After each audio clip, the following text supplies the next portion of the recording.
지금의 미국은 민주당에서 정권을 잡고 바이든 정부를 새로 출범했습니다. 지난 4년은 공화당에서 트럼프 정부와 함께 미국을 섬겼는데, 특별히 우리나라 문재인 정부와 함께 북한 핵무기 폐기에 많은 노력을 기울였습니다. 이례적으로 북한의 정상과 또 미국의 정상이 세 번이나 만나면서 이 비핵화를 회담했었는데 제대로 되지 못했죠. 트럼프 정부는 지금 역사의 뒤안길로 갔고요. 그와 함께 그동안 노력했던 비핵화는 함께 묻혀버린 것 같습니다. 얼마 전 북한 김정은 국무위원장이 노동당 8차 대회 때 이런 말을 했었습니다. 이제 우리나라는 책임 있는 핵 보유국이다. 완전 무결한 핵 방패를 구축했다. 참으로 우리에게는 상당히 어떤 염려가 되고 걱정이 되는 그런 선언입니다. 트럼프 정부와 함께 4년을 비핵화하기 위하여 애를 썼지만 지금 우리에게 뚜렷이 뭔가 주어진 평안은 없습니다. 뿐만 아니라 이제 비핵화라는 말이 김정은 정권에서 서서히 자취를 감추는 듯합니다. 얼마 전 쿠웨이트 주재 북한 대사 대리였던 유현우 씨의 CNN 방송 인터뷰가 있었는데 우리의 주목을 끌었습니다. 북한 김정은 정권은 절대로 핵을 포기하지 않는다, 그렇게 말을 했었죠. 왜 그러냐면 김정은 북한 국무위원장은 핵무기를 생존의 열쇠라고 믿기 때문에 비핵화를 할 수 없다고 했습니다. 참으로 상당히 우리가 주목해야 될 부분인 것입니다. 자, 4년간 트럼프 정부와 우리 문재인 정부가 애를 써서 비핵화를 하려고 했지만 이루지를 못했습니다. 그렇다면 한반도에 이 전쟁의 위험이 없는 평화는 오지 않는 것일까요? 사람들은 신념을 가지고 살아갑니다. 그렇지만 다른 신념을 가진 사람들이라 할지라도 서로 공존하면서 어울려 살고자 합니다. 미얀마가 그런 나라였습니다. 오랫동안 군부가 독재하던 그런 나라였는데 군부가 이제 민간의 권력을 이임함으로써 권력을 내줌으로써 아웅산 수지 여사를 중심으로 한 새로운 정부가 탄생을 했었지요. 이 아웅산 수지 여사는 국민의 투표로 이제 새 정권을 만들면서 미얀마의 군부와 함께 나라를 다스렸습니다. 서로 다른 이념을 가졌고 서로 다른 생각을 가졌지만 함께 평화로운 나라를 만들어 보려고 했었습니다. 그런데 얼마 전 군부가 쿠데타를 일으켜서 정권을 도로 빼앗아 버렸습니다. 오래가지 못했던 적과의 동침이었습니다. 이 군부가 서서히 권력을 잃어가고 국민의 지지를 받지 못하자 무력으로 나라를 다시 빼앗은 것이죠. 아웅산 수지 여사의 서로 다른 이념, 서로 다른 사상을 가진 사람들과 평화를 이루려고 했던 일은 수포로 돌아가게 되었습니다. 그렇다면 우리는 다른 생각을 가진 사람들과 다른 문화를 가진 사람과 다른 이념을 가진 사람들과 함께 평화를 유지할 수 없는가요? 성경의 대답을 보면 성경은 세상에는 궁극적인 평화가 없다라고 말합니다. 날이 갈수록 더욱더 대립하게 되고 싸우게 되고 전쟁하게 되고 그리고 서로를 파멸하게 만든다고 합니다. 계시록에는 평화의 복음이 세상에 선포된 이래로 멸망의 사자가 뒤따라서 평화를 제해버리는 일을 예언해 주고 있습니다. 평화는 예수 그리스도로 말미암아 옵니다. 복음을 전하는 우리로 말미암아 일어납니다. 그러나 이 평화를 제해버리는 존재는 사단입니다. 사단은 세상의 왕이며 세상의 신입니다. 그는 죄로 말미암아 죽어가는 모든 사람들을 자기의 종으로 부리는 자입니다. 그리스도 안에 있지 않으면 모든 사람들은 사단의 종입니다. 이 사단은 분열의 영입니다. 거짓말하고 이간질하는 영입니다. 미워하게 하고 파멸로 가는 영입니다. 그러므로 사단이 세상을 지배하는 이상은 세상에는 결코 평화가 오지 않습니다. 어느 정도의 평화는 누릴 수 있지만 참된 평화는 없습니다. 만약에 세상에 참된 평화를 심을 수 있었다면 우리 주님은 새 하늘과 새 땅을 우리에게 주겠다고 약속하지 않으셨을 겁니다. 이 세상에는 평화가 없습니다. 그러면 우리는 평화를 포기해야 할까요? 이 땅에 참된 평화를 이룰 수 없다면 우리는 깨어진 삶 속에서 서로를 미워하고 원망하는 삶 속에서 불안하고 염려하는 인생 속에서 살아야 할까요? 성경에는 그렇지 않다라고 말합니다. 이 땅에 유일한 평화가 있다고 말합니다. 세상에 멸망할지라도 그 평화를 우리가 누리며 또한 세상에 심으라고 말씀하고 있습니다. 그 유일한 평화가 뭡니까? 예수 그리스도입니다. 그는 세상의 참된 평화입니다. 예수님이 이 세상에 태어날 때에 하늘의 천사들은 예수님을 찬미하면서 예수님이 있는 그곳에 참된 평화가 임한다고 노래했습니다. 누가복음 2장 14절에 보게 되면 지극히 높은 곳에는 하나님께 영광이요 땅에서는 하나님이 기뻐하는 자들 중에 평화로다. 예수님의 탄생은 모든 세상의 평화이지만 그러나 믿지 않는 자들에게는 평화가 될 수가 없습니다. 성경이 말하듯이 천사가 노래하듯이 하나님이 기뻐하시는 자 중에 평화입니다. 우리가 하나님이 기뻐하는 자들입니다.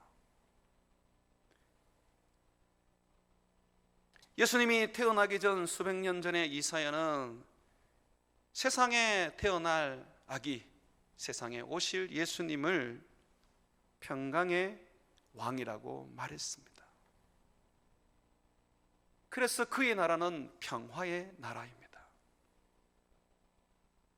그는 우리에게 평강을 주려고 오셨고 그는 평강으로 세상을 다스리시고 그는 그의 백성들을 평강 가운데 있게 하십니다.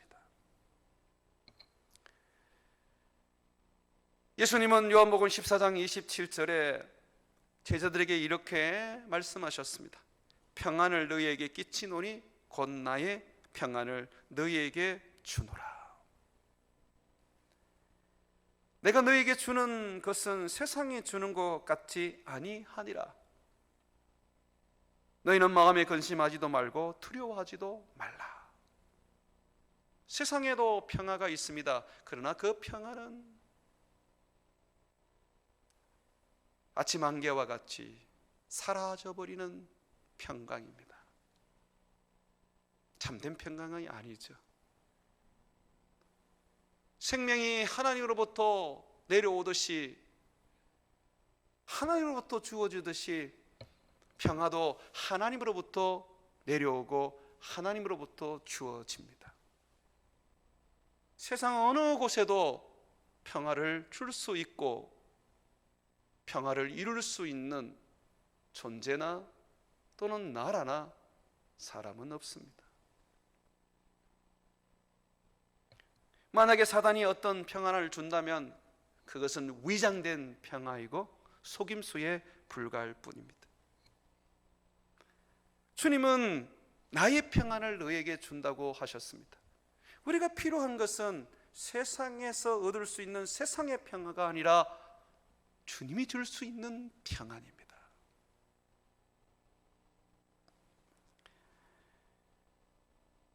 캄보디아에서 선교하는 저의 신학대학원 동료 선교사님의 선교 편지를 제가 받아서 읽어본 적이 있습니다. 선교사님은 캄보디아 한 섬에서 선교를 하는데 그 섬 이름을 예수섬이라고 그렇게 불렀습니다. 거기에서 선교사님은 복음을 전하는데 사람들은 선교사님이 전하는 복음을 외면하고 그리고 들으려고 하지도 않았습니다. 그러던 중에 한 사람에게 복음을 전하게 되었는데 그 사람은 그 섬마을 사람들이 미워하고 싫어하고 멀리하는 미친 여인이었습니다. 그 여인은 귀신에 들린 여인이었습니다. 그러다 보니 이 섬마을 사람들은 이 여인을 멀리했습니다. 조롱하고 저주하고 심지어는 학대하고 폭력을 일삼았습니다. 자기의 가족들조차도 이 여인과 함께 밥을 먹지 않았고 이 여인은 마치 짐승과 같이 그렇게 대우를 받았습니다. 목사님은 이 여인에게 그리스도의 복음을 전했습니다. 예수님이 세상에 오신 유일한 구원자임을 말씀했습니다. 우리의 죄를 위하여 죽으시고 다시 살아나신 유일한 하나님의 아들 그리스도임을 전했습니다. 여기는 예수님을 믿고 난 다음에 정신이 온전해졌습니다. 자기 속에 있는 사단이 떠나가게 된 것을 자기 스스로도 보게 되었습니다. 복음을 듣고 변화된 이 여인은 나중에 이렇게 간증을 했습니다. 나는 예수님을 믿기 전에 마음이 불안하고 두렵고 그리고 안정을 누릴 수가 없었습니다. 동네 사람들이 미친 여자라고 그렇게 손가락질하는 것처럼 나는 그렇게 온 동네를 돌아다니면서 내 마음의 불안함과 두려움을 달래야만 했었습니다. 나는 또한 잠을 이루지를 못했습니다. 잠만 자면 온갖 꿈을 꾸는데 그 꿈은 그 공포 자체였습니다. 공포스러운 꿈을 꾸지 않기 위해서는 잠을 자지 않는 것밖에 내가 할 수 있었는 것은 없었습니다. 잠자는 것이 그토록 고통스러웠고 두려웠고 그리고 그것은 나에게 무서움이었습니다. 그런데 예수님을 믿고 난 다음에 나는 편안한 잠을 자게 되었습니다. 약을 의존하지 않아도 이제는 제법 괜찮은 잠을 자게 되었습니다. 예수를 믿고 난 다음에 내가 참으로 얻게 된 것은 평안입니다.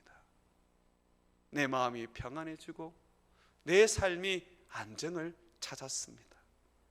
그리고 이제 동네 사람들도 더 이상 나를 손가락질하거나 학대하지 않습니다. 내 가족들도 나를 향하여 반갑게 인사를 나누어 줍니다.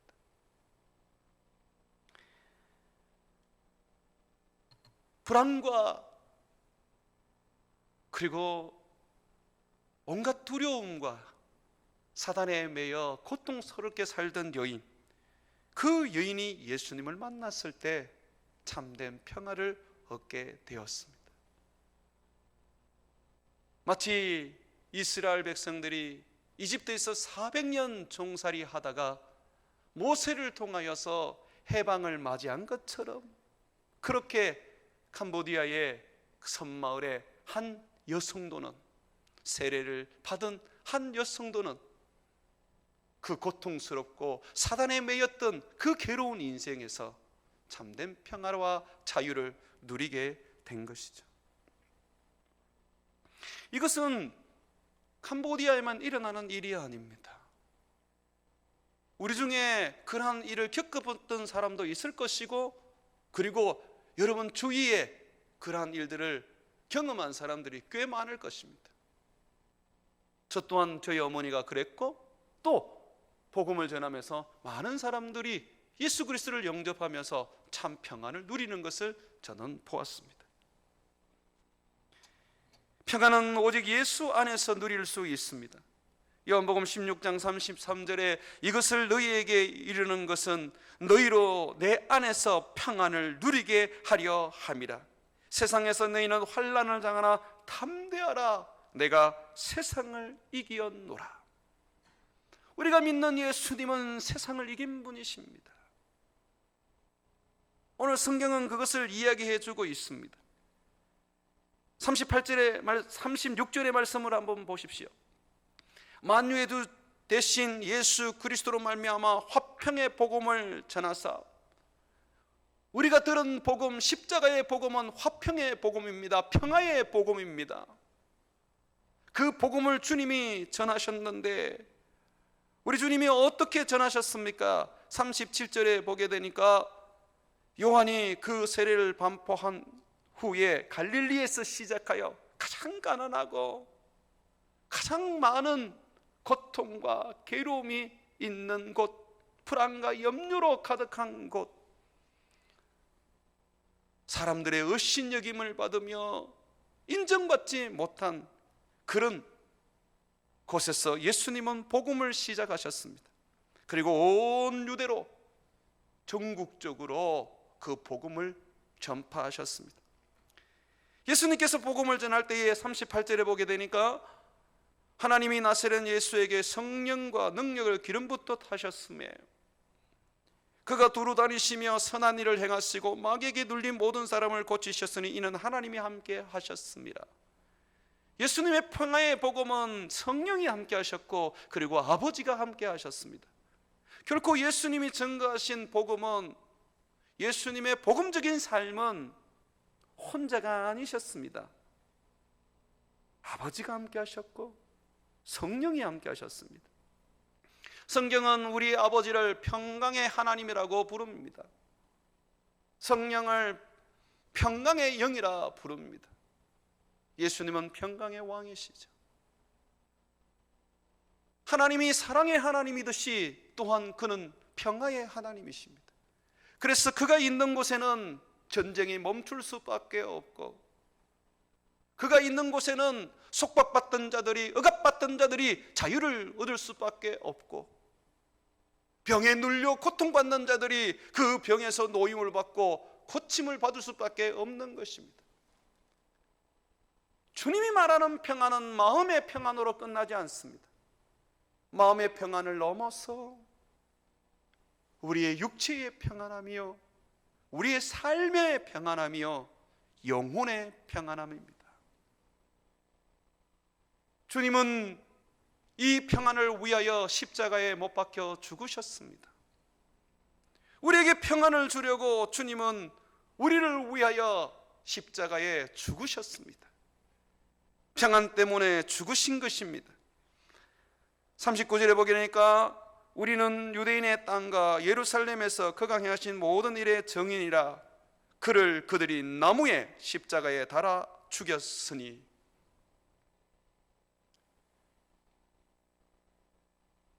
예수님께서 십자가에 죽으심으로 말미암아 죄에 매여 고통받는 자들, 질병에 붙잡혀 괴로움을 당하는 자들, 귀신에 속하여 자유를 잃은 자들에게 주님은 평화를 주셨습니다. 평안은 곧 자유입니다. 평안은 곧 치료입니다. 평안은 곧 구원입니다. 십자가에서 죽으신 예수님은 우리를 참 자유하게 하셨고 참 평안하게 해 주셨습니다.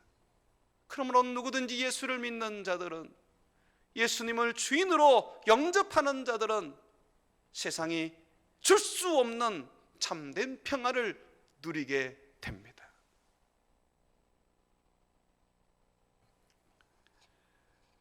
예수님께서는 또한 우리를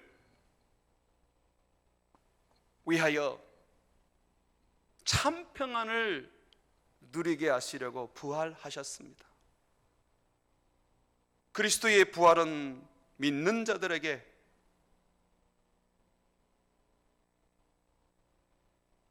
그리스도와 함께하는 부활이기 때문에 그렇습니다. 예수님은 말씀하십니다. 내가 너희와 함께 십자가에 죽었고 내가 너희와 함께 다시 살았다. 그러므로 너희들은 참 평안을 누려라.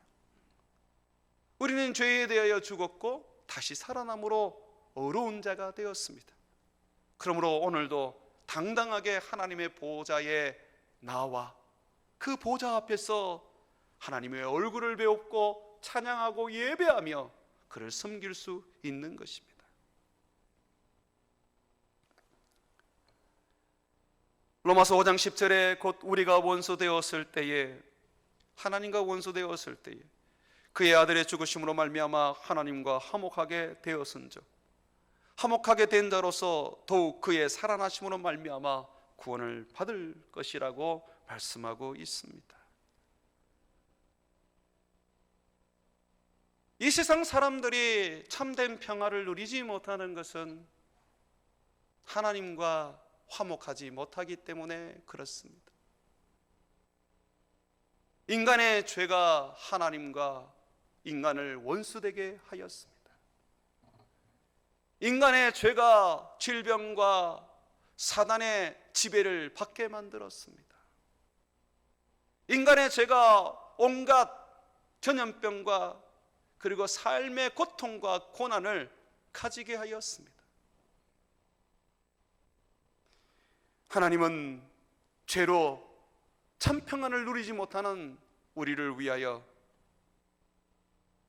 평강의 왕이신 예수님을 보내어 우리에게 참 평안을 누리게 해 주셨습니다. 이제는 누구든지 예수님을 구주로 영접하기만 하면, 나를 위하여 죽으시고 부활하신 그 주님을 내가 믿기만 하면 주님이 내 안에 오셔서 주님이 가지신 하늘의 평강으로 우리를 평화롭게 하시고 우리를 평화의 삶을 살아가게 해 주십니다.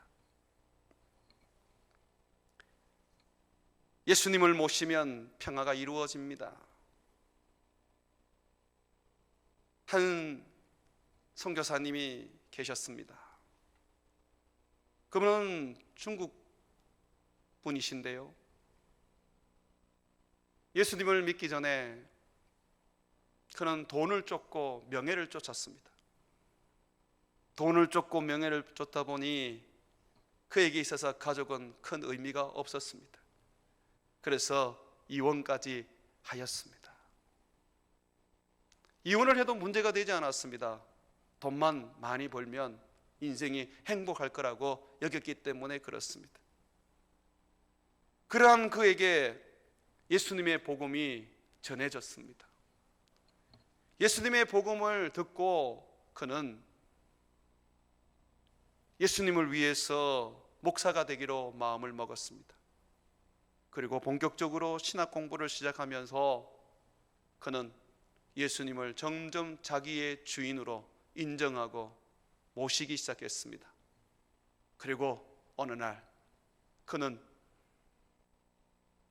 이혼한 아내에게 가서 용서를 빌고 다시 당신을 사랑하며 살 수 있는 기회를 달라고 예언을 했습니다. 이전에는 예수님이 없었던 사람이기 때문에 당신을 사랑하기에 너무나도 부족한 사람이었지만 지금은 예수님이 있는 사람으로 바뀌었기 때문에 당신을 정말 정말 많이 사랑할 수 있다고 말했습니다. 아내는 그러한 남편을 믿지 않았습니다. 그때에 그 선교사님은 이렇게 말했습니다. 나를 믿지 말고 내 안에 있는 예수님을 믿고 나에게 한 번 더 기회를 달라고요. 그 아내는 남편을 받아들였습니다. 그리고 그 선교사님은 그가 태어난 중국에서 참으로 역사에 기록할 만한 큰 일들을 하고 있고 지금도 많은 영혼들을 구원하고 있고 중국 가운데 한 교단을 만들어서 주님을 사람들에게 전도할 뿐만 아니라 교회를 이끌어가는 지도자가 되었습니다. 예수를 영접하고 믿게 되었을 때 깨어진 가정이 평화를 얻습니다. 회복되는 것이죠. 분열된 나라가 하나가 될 수 있습니다.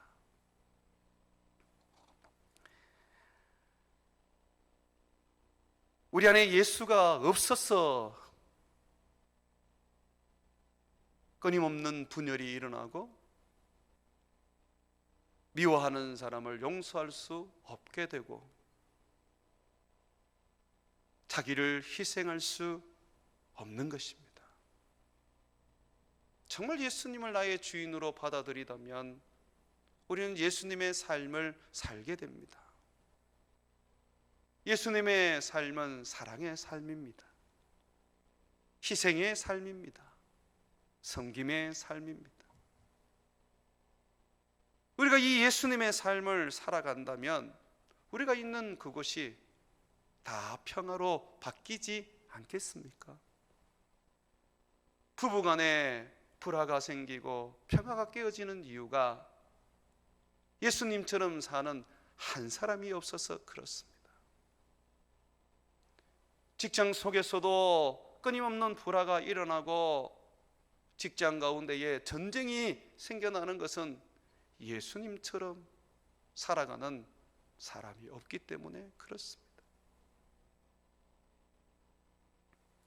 예수님처럼 자기 자신을 십자가에 내어주고 종처럼 허리에 수건을 차고 사람들의 더러운 발을 씻어주는 삶을 산다면 결코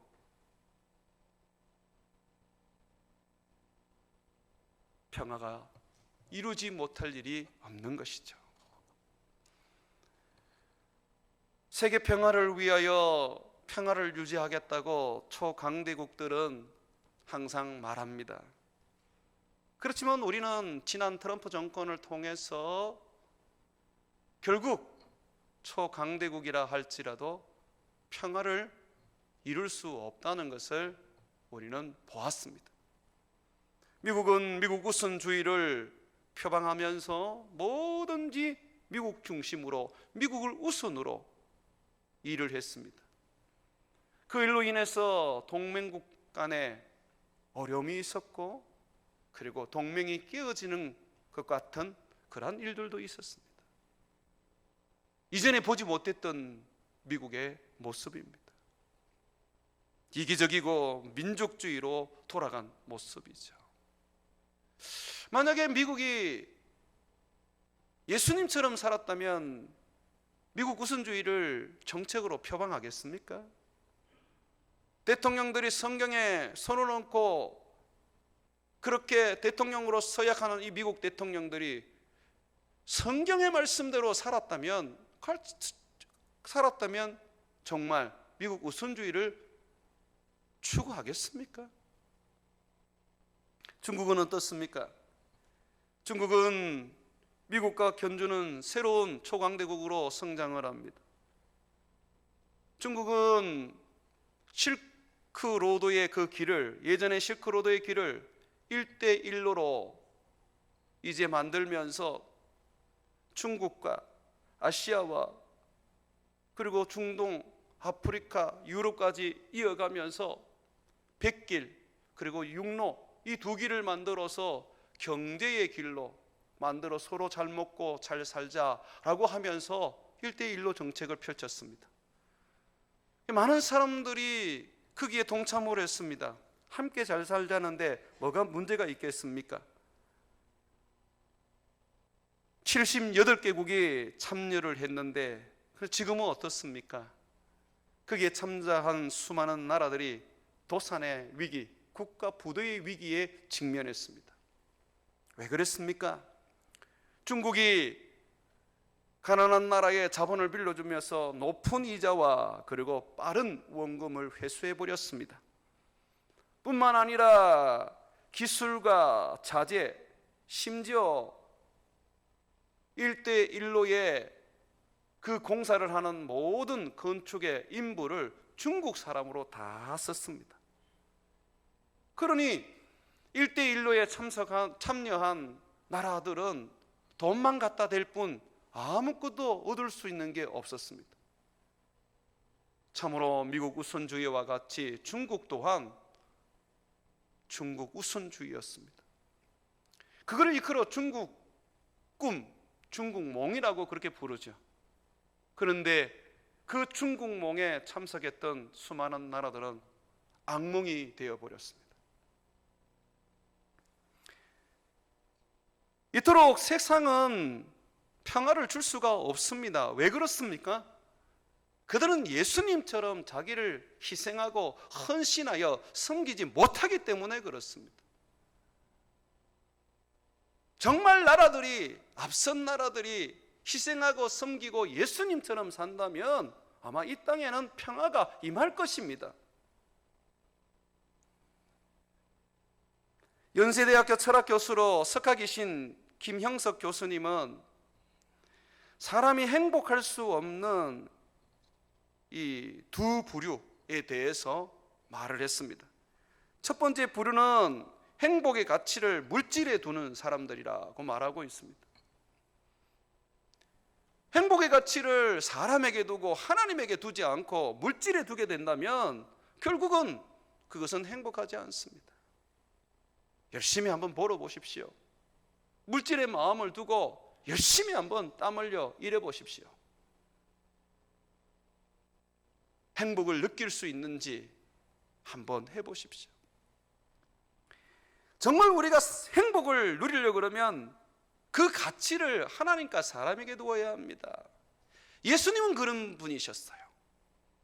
예수님은 하나님의 뜻을 이루기 위하여 이 땅 가운데 오셔서 죽기까지 하나님을 위하여 복종하시며 사셨고, 사람들을 구원하시기 위하여 자기의 몸을 십자가에 내어놓고 죽으셨습니다. 두 번째의 부류는 이기적인 사람들이라고 했습니다. 이기적인 사람들은 결코 행복하지 못하다는 것이죠. 이기적인 사람은 자신만을 삽니다. 미국 우선주의나 중국 몽은 바로 이기적인 것에서 나오는 것이죠. 국가 이기주의입니다. 김영철 교수는 이런 말을 합니다. 이기주의자들은 자신만을 위해서 삽니다. 그래서 인격을 못 가집니다. 인격이 뭔가요? 그건 인간관계에서 나오는 선한 가치입니다. 이기주의자들은 그걸 갖추기가 어렵습니다.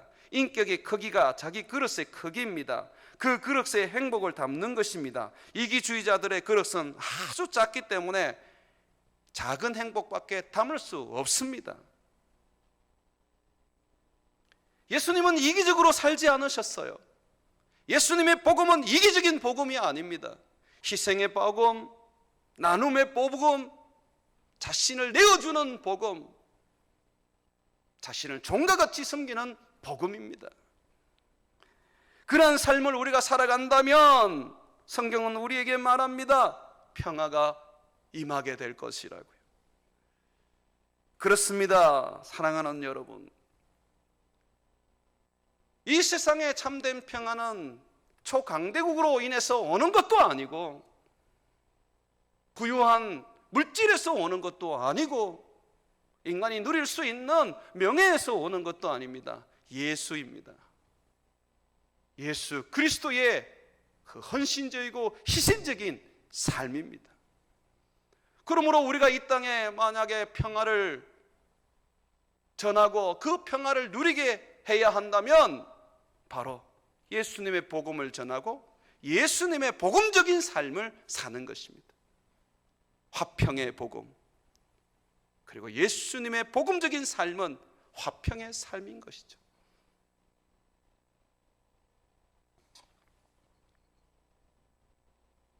찬송가 412장을 보면요, 내 영혼이 그 깊은 데서 라는 찬송인데, 그 4절의 가사가 이런 가사가 있습니다. 이 땅 위에 험한 길 가는 동안 참된 평화가 어디에 있나? 어디에 있습니까? 찬송가는 이렇게 말해줍니다. 우리 모두 다 예수를 친구 삼아 참 평안을 누리겠네. 이 땅에 이 험한 길 가는 동안 참된 평안은 예수 그리스도밖에 없다는 것입니다. 그분과 친구 삼아 동행할 때, 그분을 부여잡고 그분을 믿으며 그분을 섬길 때 우리는 참 평안을 누리고, 우리의 평화의 복음, 예수님의 십자가의 복음을 사람들에게 전하고, 그리고 그 복음대로 살 때 세상에 우리는 평화를 줄 수 있고 평화를 이룰 수 있다는 것입니다. 사랑하는 여러분, 세상에 답은 예수밖에 없습니다. 미국도 의지하지 말고, 중국도 바라보지 말고, 보수도 바라보지 말고, 진보도 바라보지 말고, 오직 평화의 복음을 붙잡고 복음대로 살아가면서 복음대로 실천하면서 세상의 평화를 이루는 여러분이 되시기를 주의 이름으로 축원을 드립니다.